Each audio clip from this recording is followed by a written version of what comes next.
नमस्कार दोस्तों, आप देख रहे हैं आपका अपना YouTube चैनल कुंडली प्रकाश। तो दोस्तों, जन्म कुंडली के अंदर जो गर्भपात होता है यानी कि संतान का स्राव नष्ट हो जाता है, गर्भ खराब हो जाता है,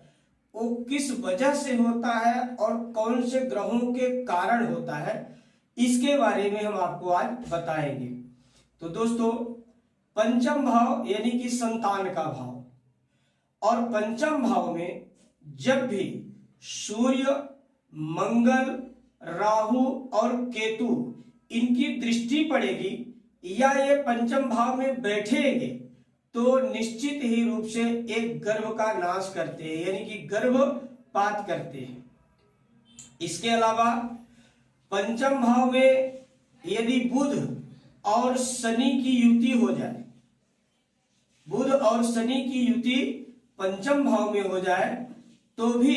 यह गर्भपात कराते हैं, क्योंकि दोनों ही नपुंसक ग्रह हैं, ये जल्दी से संतति का सुख देने नहीं देते हैं। इसके अलावा पंचम और सप्तम भाव में पाप ग्रहों का होना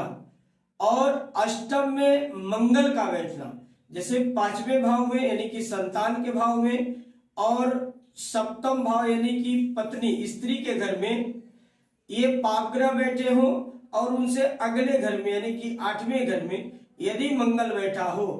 तो ये योग भी गर्भपात कराता है, यानी कि गर्भ में जीवन को बढ़ने नहीं देता, जीव को पलने नहीं देता, वो नष्ट करने का प्रयास करता है।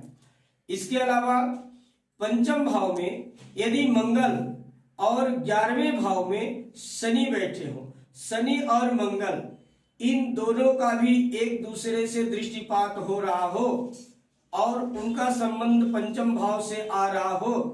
तो ये भी गर्भपात कराते हैं, यानी कि गर्भ जो है नष्ट करते हैं। तो दोस्तों, ये था एक छोटा सा उपाय, इसके ऊपर और वीडियो हम बनाएंगे, लेकिन ये संक्षिप्त जानकारी आपको दे रहा हूं। तो यदि अब तक आपने मेरे चैनल को सब्सक्राइब नहीं किया है तो सब्सक्राइब कीजिए, लाइक कीजिए और आइकन बेल बटन अवश्य दबाइए ताकि हमारे वीडियो का नोटिफिकेशन आप तक आराम से पहुंच सके। और यदि आप कुंडली अपनी दिखवाना चाहते हैं, कुंडली बनवाना चाहते हैं, किसी प्रकार का कोई शुभ मुहूर्त जानना चाहते हैं या किसी प्रकार के राशि के रत्नों के बारे में, रुद्राक्ष के बारे में जानना चाहते हैं या वास्तु से संबंधित आपका कोई प्रश्न है, कोई मुहूर्त जानना चाहते हैं तो आप मेरे नंबर 9423237616 में आप मैसेज के द्वारा उसके नियम को फॉलो करते हुए आप अपने कार्य को सिद्ध कर सकते हैं। नमस्कार।